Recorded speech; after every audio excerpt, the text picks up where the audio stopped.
Waalaikumsalam warahmatullahi wabarakatuh. Dengan siapa ya?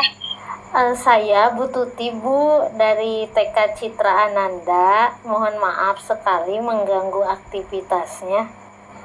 Tidak apa-apa, Bu. Kira-kira ada apa ya, Bu ya?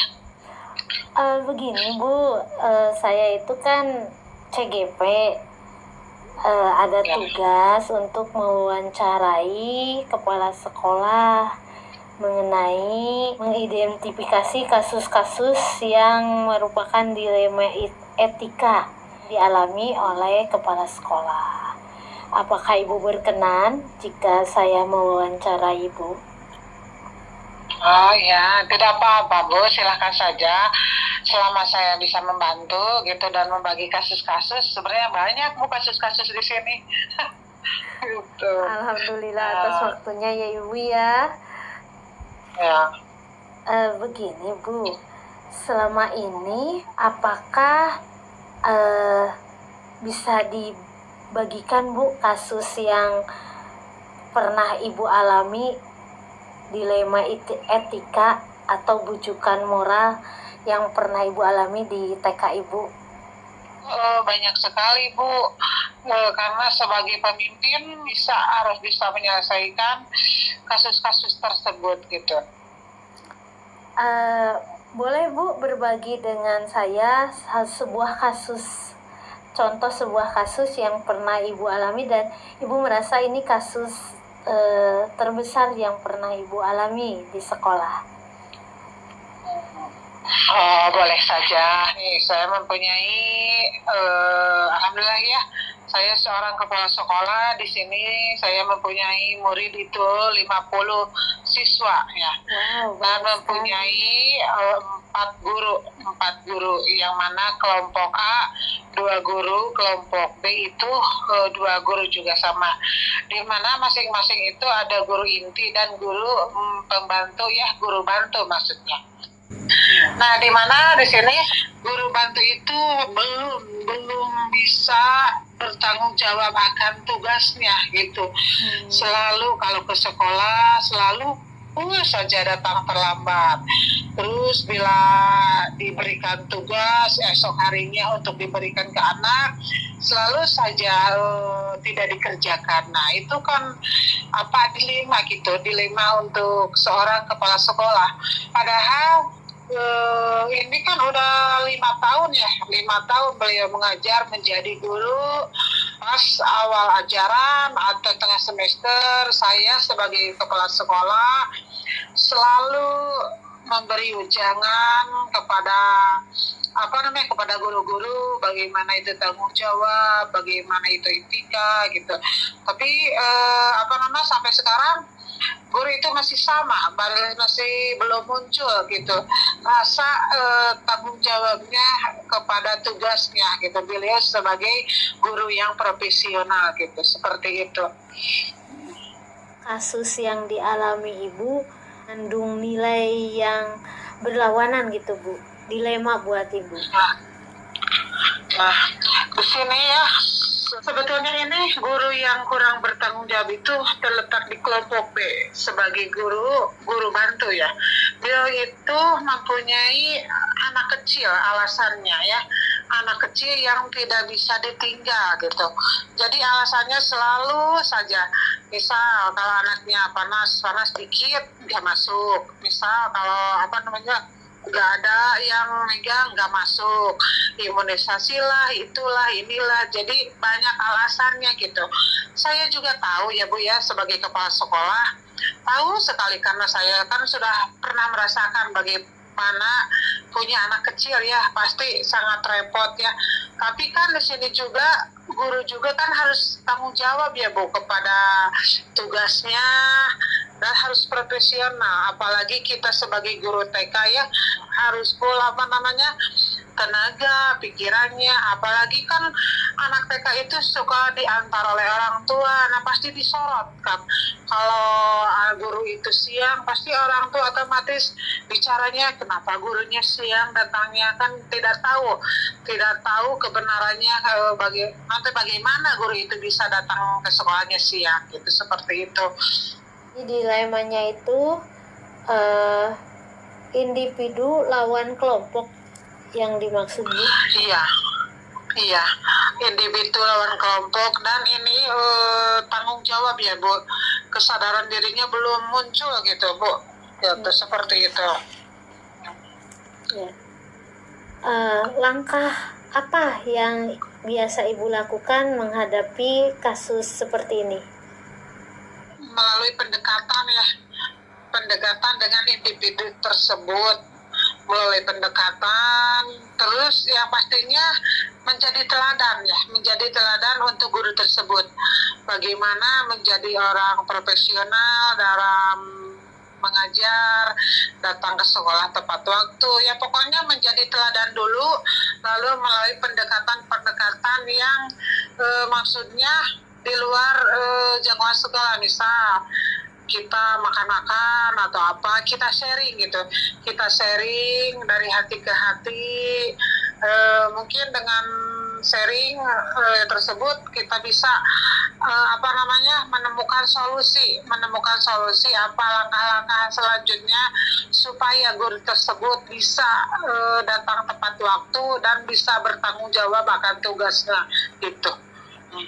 Apakah apa yang telah Ibu lakukan seperti itu efektif bagi guru tersebut? Nah, kalau menurut saya sih efektif ya, tapi orang-orang tua yang yang suka mengantar anak kan berpikirannya gimana gitu, sangat efektif sekali saya berbicara dengan guru tersebut bagaimana ini harus langkah selanjutnya, apakah mau datang siang saja gitu, selalu siang datangnya, gimana guru tersebut harus menemukan solusinya supaya datang ke sekolah itu tepat waktu gitu, apapun yang terjadi gitu, seperti itu. Ada tantangan tidak Ibu ketika Ibu mengambil keputusan pada kasus tersebut? Saya harus berbicara secara kekeluargaan dengan guru tersebut gitu, secara sambil santai berbicaranya. Ada tantangan tidak ketika Ibu mengambil keputusan seperti itu? Pasti ya tantangannya ada nih. Tantangannya yaitu pertama dari suaminya sendiri ya, tantangan itu. Karena si guru tersebut mengadu nih, ditegur sama kepala sekolah karena suka kesiangan. Suami tersebut kan marah gitu. Ini kan lebih pentingnya anak daripada sekolah, mana gaji gurunya sedikit gitu. Nah, katanya ya, kata si suami. Tahu kan ya Bu, gaji guru itu tidak gede, apalagi guru honor yang belum sertifikasi. Memang sih dari situ saya juga berpikir serba salah ya Bu. Kalau saya terus-terusan menekan guru tersebut untuk selalu profesional, tapi sekolah juga belum bisa memberikan gaji yang besar gitu. Jadi suami tersebut itu bilangnya begitu Bu, kenapa harus ini harus itu, senang gajinya juga sedikit, senang mendingan lebih penting anak gitu, urus anak sendiri, malahan mah disuruh keluar gitu Bu sama suaminya gitu. Seperti itu tantangannya gitu. Terus untuk menyelesaikannya Bu, kan ini sebuah tantangan nih dari suaminya. Nah Ibu menyelesaikan dan berhasil merubah guru tersebut menjadi lebih berdedikasi itu seperti apa Bu? Yaitu tadi seperti saya di atasnya tadi, yaitu melalui pendekatan di luar jam sekolah. Yaitu saya suka mengundang ke rumah, makan-makan, atau misalkan misalkan bunda-bunda besok nih saya ada rezeki, misalnya sertifikasi cair, kita jalan-jalan yuk gitu, kemana aja gitu, diajak berembuk semua guru, jadi tidak difokuskan kepada guru tersebut, kan takutnya nanti tersinggung ya Bu, kalau misalkan fokus dipanggil satu orang nanti takutnya tersinggung. Nah akhirnya saya mengajak seluruh atau jalan-jalan gitu kemana. Nah dari situ saya sebagai kepala sekolah membuat sharing kesepakatan nih, kalau kita sekolah kita harus mau maju, kita gurunya juga harus seperti ini seperti itu. Terus ada apa permasalahannya diungkapkan dalam pertemuan yang yang spontan gitu, yang tidak disengaja. Jadi suasananya suasananya suasana itu tidak resmi ya Bu ya. Jadi tenang, damai, bercanda. Jadi unek-uneknya dikeluarkan. Dari situ saya bisa menemukan seperti ini. Nah, seperti itu Bu saya menyelesaikannya gitu. Apakah menyelesaikan tadi apa yang telah dipaparkan Ibu itu sudah menjadi prosedur bagi Ibu jika ada masalah-masalah dilema yang lainnya? Jadi saya kalau menyelesaikan masalah ini saya selalu mengidentifikasi dulu apa permasalahannya, kenapa guru tersebut bisa berbuat demikian gitu. Pastikan segala sesuatu ada alasannya. Nah, kalau misalkan tidak bisa ditegur dengan dengan teguran 1 kali, 2 kali melalui WA dulu.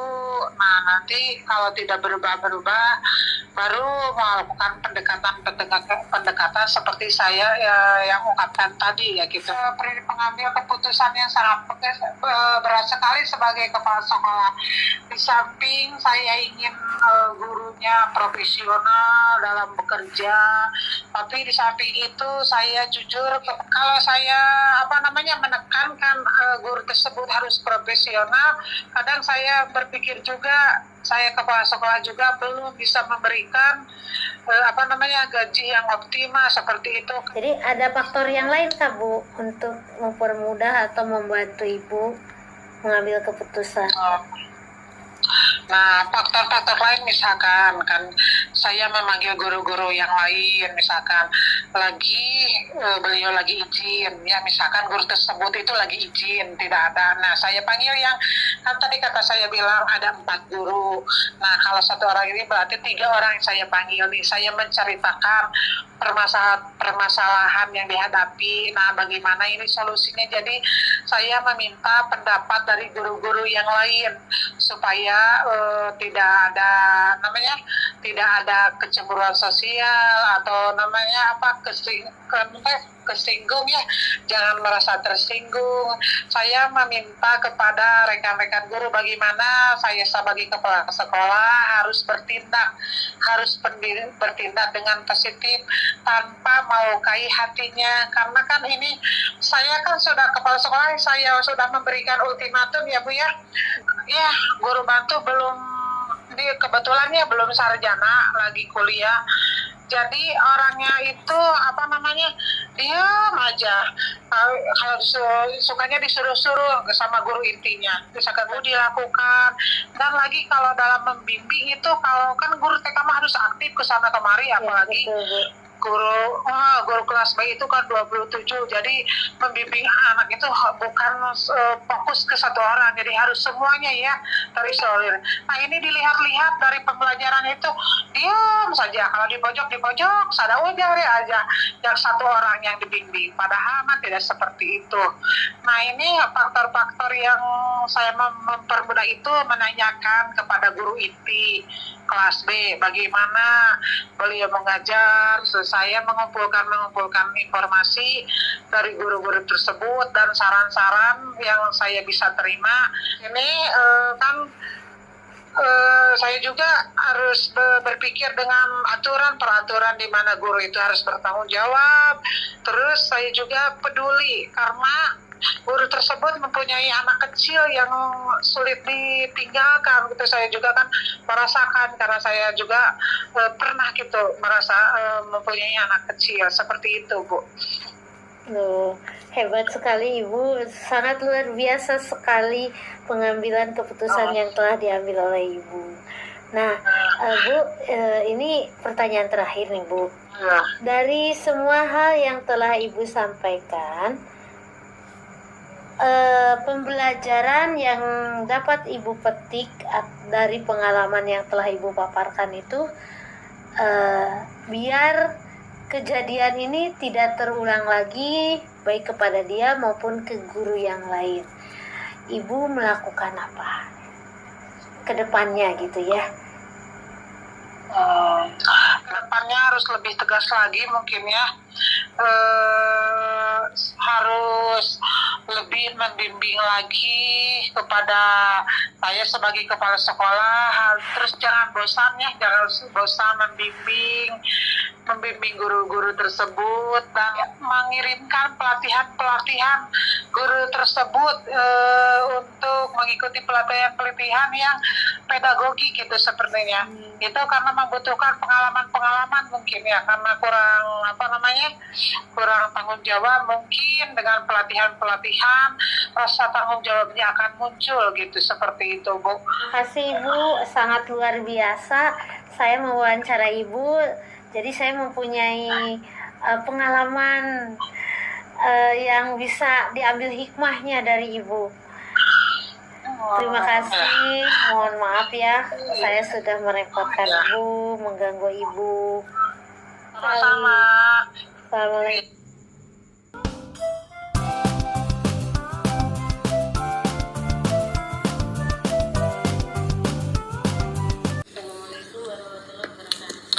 Waalaikumsalam warahmatullahi wabarakatuh. Kenalkan Ibu, saya Bu Yuti dari TK Citra Ananda, Bu. Jadi Ibu, di sini kami memiliki maksud dan tujuan, yaitu antara lain untuk memenuhi tugas kami di demonstrasi konseptual pembelajaran guru penggerak, yang mana kami diminta untuk mewawancara kepala sekolah kaitannya dengan teknik pemecahan suatu masalah yang dihadapi. Seperti ini Bu, selama menjabat sebagai kepala sekolah di sini ya Bu ya, kira-kira ada hal apa ya Bu, yang masalah apa yang sekiranya itu cukup berat yang pernah Ibu alami seperti itu? Ya, yang cukup berat adalah masalah dengan guru, ya, dengan guru. Jadi kami itu di sini punya guru, dulu itu adalah guru ini awalnya baik gitu ya. Tapi lama kelamaan kok saya melihat itu suka mengadu domba gitu, menghasut sana, menghasut sini gitu. Awalnya saya nggak tahu sampai kejadian itu terjadi kurang lebih 14 tahun begitu. Nah, selama 14 tahun itu ya akhirnya tercetus itu karena ada keluhan salah satu guru gitu. Terus saya korek, saya kumpulkan semua guru. Ternyata memang ini karakter guru ini emang nggak baik gitu. Dan saya itu ya tadinya udah curiga sih, tapi saya pikir udahlah, mungkin masalah-masalah kayak gitu bisa lah diatasi gitu ya. Tapi ternyata semakin kesini tuh menjadi-jadi gitu loh. Terus banyak yang ditolimi gitu. Jadi satu-satu guru saya panggil, saya mintain keterangan. Ternyata itu banyak sekali gitu. Setiap guru itu ditolimi gitu. Nah akhirnya ya udah kita adakan rapat, ya kita buka-bukaan jujur-jujuran. Namanya kita tuh tim ya. Tim di sini, jadi kita tuh harus kerja itu sama gitu loh, jangan jilat sana jilat sini kayak gitu, nanti berbuka dua, nah gitu kan nggak baik gitu loh kejadian seperti itu. Nah akhirnya ya sudah, si pembawa bencana ini kita panggil, saya kasih istilahnya, saya klarifikasi. Nah saya sebenarnya pengen kejujuran dari dia gitu, tapi ternyata nggak ada kejujuran sama sekali dalam mulutnya. Itu baru saya tahu, oh ternyata memang karakternya seperti ini. Ya Bu, berarti masalah karakter. Iya, akhirnya ya mau nggak mau ya kita beri peringatan begitu. Tapi karena tidak ada, masih berkekeh dengan pendiriannya yang nggak ini, ya lama-lama ya kita laporkan gitu ya ke yayasan gitu, bahwasannya kita nggak nyaman dengan keadaan seperti ini, ya seperti itulah. Berarti sudah diberikan suatu teguran ya Bu ya? Sudah diberikan surat teguran, sudah diingatkan, tapi kayaknya masih ya kekeh itu ya. Ya itu akhirnya ya kita minta mohon dengan hormat untuk dikeluarkan gitu. Padahal beliaunya sudah mengabdi berapa lama ya Bu? Ya lama, 14. tapi sejak 14 tahun lah, mengabdi selama 14 tahun. Cuman karena ya karakternya itu ya seperti itu gitu loh, kurang baik gitu loh. Jadi kita itu nggak bisa kan istilahnya memelihara, katakan memelihara orang seperti itu gitu loh, kayak duri dalam daging ya. Nah itu jadi bukannya guru-guru yang lain tuh jadi ketakutan gitu loh, karena dia juga ada power juga kan gitu. Masa percaya dirinya Apa mungkin karena itu ya Bu ya? Karena merasa ada powernya itu. iya betul. Jadi- Betul, terus merasa juga pendidikannya tinggi itu. Nah itu jadi kurang bisa menghargai orang lain. Oke. Tapi sekarang beliaunya berarti sudah tidak ada ya Bu ya? Tidak ada lagi di sini. Alhamdulillah sejak beliau tidak ada di sini, ya kita aman gitu, Oke. nyaman. Terus hubungan antara satu dengan yang lain bagus gitu. Contoh ya Bu ya, ketidaknyamanan ketika oknum tersebut masih ada itu seperti apa Bu? Ya kadang-kadang gini kan, kita itu dalam satu kelas tuh ada 2 pasangan Iya. gitu. menekan sama pasangannya. Jadi guru itu siapapun yang berpasangan sama dia pasti merasa tertekan gitu loh, Oke. mentalnya itu gitu. Nah itu jadi kayak mode power gitu. Jadi pasangannya itu dianggapnya kayak ya asistennya Iya, gitu. Padahal kan oh, kita iya, itu iya. seimbang ya, sama-sama Iya. gitu loh, partner gitu. Jadi nggak nyaman banget. Jadi setiap kali ada saat guru saya pasangan sama beliau itu ngeluh gitu loh. Jadi saya tuh awalnya nggak tahu gitu loh, istilahnya masih positive thinking gitu. Tapi Oke. lama kelamaan loh, kok jadinya seperti ini gitu. Jadi akhirnya saya korek itu, saya jujur-jujuran, kita dalam satu ruangan, ya akhirnya semuanya menangis gitu, keluar semua menangis bahwasanya ditolimin. Itu baru saya tersadar, ya Allah, nggak pernah ada laporan gitu loh. Oke. Kalau dari sisi kualitas pembelajaran terganggu juga nggak Bu itu? Ya otomatis terganggu ya, karena kan pasangannya itu tidak bisa memberikan kreativitas secara full. Nggak explore itu? Iya, nggak bisa Iya. explore gitu, hanya dia yang dominan begitu. Oh gitu. Seperti itu.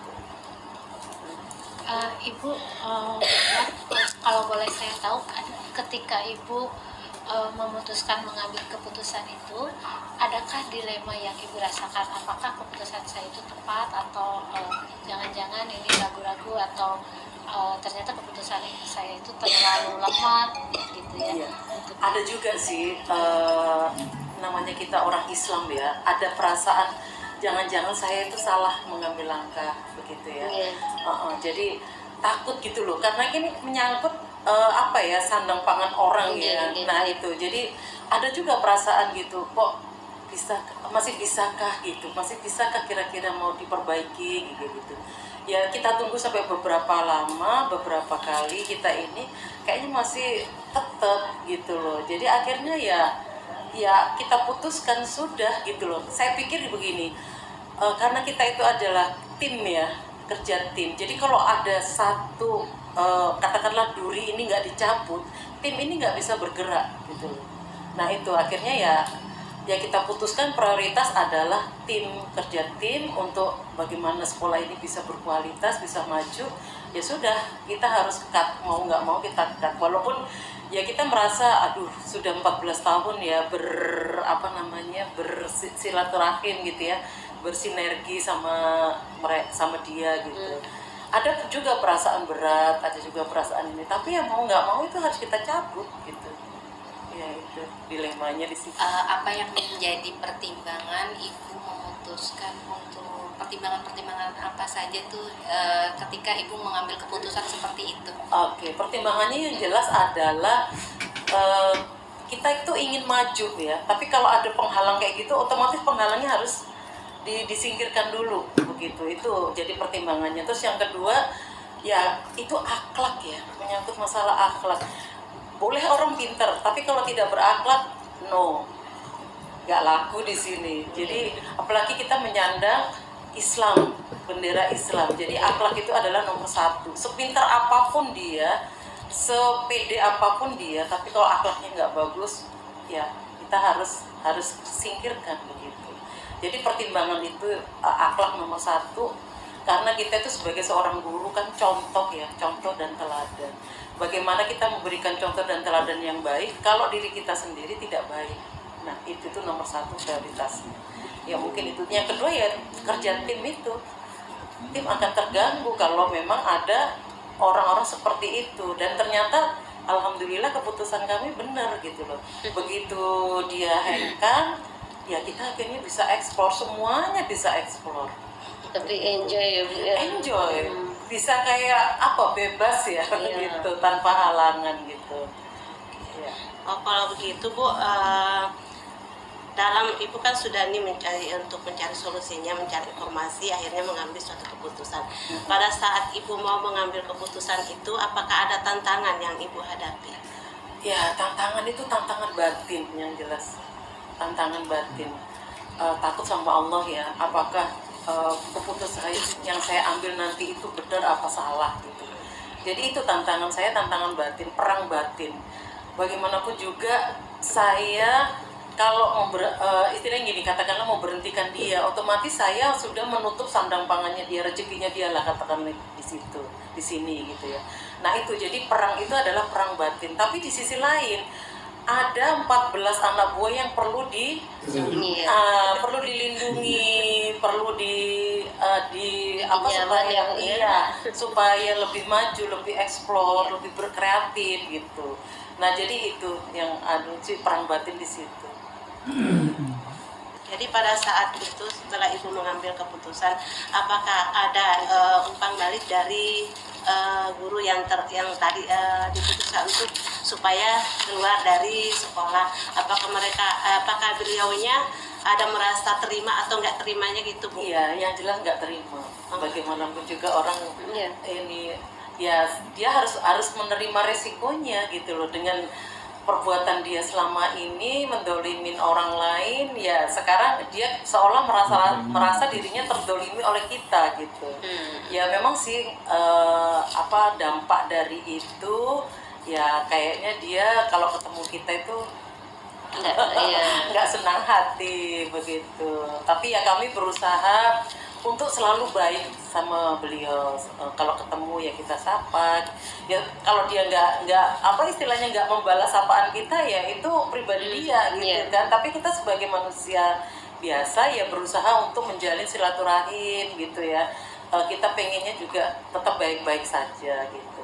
Tapi ya alhamdulillah sih sekarang itu kan kejadian sudah beberapa tahun yang lalu ya. Nah sekarang itu kalau ketemu ya kayaknya udah biasa aja. Walaupun mungkin ada sedikit, kadang-kadang tuh menghindar begitu. Ya. Biasanya kan karena ini TK ya berhubungan dengan orang tua murid. Iya, betul. Ketika mendapat kabar nih orang tua murid bahwa contohnya wali kelas anak saya nih ternyata dikeluarkan, apakah dari pihak orang tua itu ada yang ke ibu gitu ya untuk protes atau seperti apa? Kalau itu sih kejadiannya kami mengambil pas liburan. Jadi istilahnya ya kami harus tahan-tahan dulu lah gitu. Jadi selama proses pembelajaran itu ya sudahlah, kita masih kasih waktu, masih kesempatan gitu. Siapa tahu masih berubah gitu. Nah kita ambil itu pas momennya dia udah nggak pegang kelas. Iya, jadi pas liburan seperti itu. Jadi nggak ada istilahnya orang tua protes gitu, nggak ada. Ya cuma kalau orang tua nanya, ada ini kok kenapa kok nggak ada lagi? Iya Bu, resign, udah gitu aja cukup. Apa rencana ke depannya Bu terkait kasus yang sudah menimpa sekolah ini? Oke, ya mungkin kita lebih mempererat persaudaraan, kekeluargaan dengan cara siraman rohani dari Pak Ustadz. Jadi kita mungkin untuk membersihkan hati-hati kita yang selama ini lagi ya seperti itulah ya, sedih gitu ya. Jadi kita rencananya sih ya siraman rohani aja lah dari Pak Ustadz. Terus kita sering berdialog, sering ada keterbukaan, mungkin itu. Makasih Bu Rini. Iya, sama-sama Bu Ella. Pada singkat dan sangat jelas dan sangat luar biasa menginspirasi kita ya. Di sini saya bisa menarik suatu simpulan Ibu, ternyata baru waktu dalam memutuskan itu juga bisa menjadi suatu pertimbangan. Seperti tadi Ibu sudah memikirkan, oh waktunya yang tepat itu ini. Nah itu yang tadinya tidak terpikirkan oleh kami mungkin, tapi karena dari informasi dari Ibu akhirnya ada suatu poin juga dalam ketika kita ada suatu permasalahan, kemudian ada upaya untuk memecahkan, tapi waktunya itu juga perlu menjadi suatu pertimbangan. Iya itu. Makasih sekali sudah mau menerima kami dengan segudang kesibukannya masih mau menerima kami dengan keluh kesah kami gitu. Semoga kedepannya kami bisa mengambil hikmah dari semua yang telah Ibu paparkan, sangat luar biasa. Jadi betul-betul menjadi kita itu menjadi oh iya ya, ternyata mengambil keputusan itu tidak bisa langsung saklek gitu ya. Iya. Dapat kabar langsung ngambil keputusan, ternyata memang Ada rentetan iya, betul. Pemikiran panjang. Iya, Pergulatan batin. Nah, Untukmu panutanku, Ibu dan Bapak Guru, cinta dan kasih sayang, berbekal ilmu.